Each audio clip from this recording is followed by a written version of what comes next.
Welcome to Love and Lies Audio, where we present to you the untold love stories, lies, and life after betrayal. Every heartbreak has a voice, and this is theirs. I always considered myself to be cautious, conscientious. When I noticed subtle inconsistencies in my wife, late nights spent at work, mysterious texts, and evasive glances, I started scheming. I told myself that it was just being careful, just trying to unravel the truth. I did not wish to jump to conclusions, but every cell in me was yelling that something was wrong. I set small traps.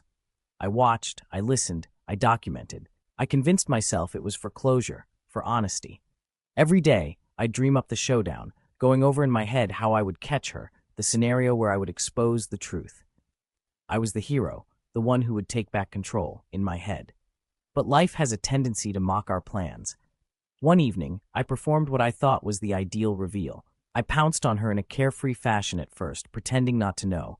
She laughed awkwardly, not meeting my gaze. My heart raced, adrenaline coursing through my body. I was ready. I felt as if I had the upper hand. And then she spoke, words that ruined everything. "I'm leaving," she said softly. "I did not betray you as you think, but I've been hiding something else. Something I could not tell you." I was paralyzed. My careful plan, my stalking, my emotional prep, it was all ruined. I was expecting to be angry, to cry, to make excuses, this cryptic confession instead. In the following days, the truth unraveled like a sweater unraveling from a thread. She had been holding a life-changing secret from me, not one of infidelity, but of fear, shame, and protecting me by all means necessary. I realized then that in my fixation, in my paranoia, I had been so blinded by her struggles, by the complexities of what she was bearing on her own. I had wanted vengeance at first. My plan had been so particular, so painstakingly drawn out. But as the reality became clear, the vengeance in my head was hollow.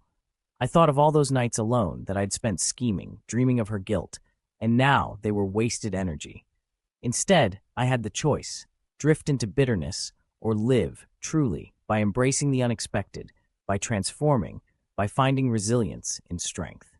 It was not simple. The emotional storm tormented me at night, questioning every second of our life together. I relived memories, attempting to discover hints I had overlooked. Step by step, the truth became clear.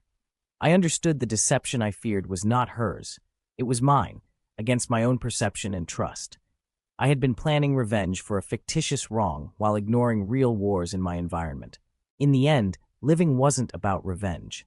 Living was about acknowledgement, understanding the fragility of trust, the weight of secrets, and the resilience required to forgive. Not her, but life, for being so extravagantly cruel.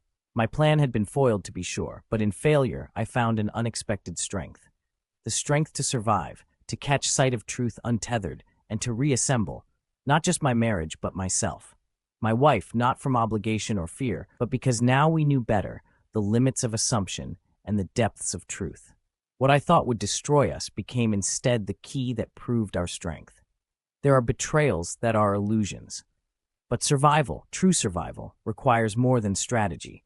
It requires heart, humility, and the courage to meet the mystery that life has at every turn.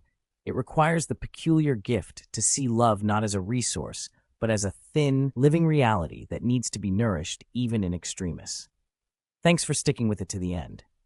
If your own life has demonstrated loyalty, betrayal, or perseverance in ways others might not notice or appreciate it, post below and share your story.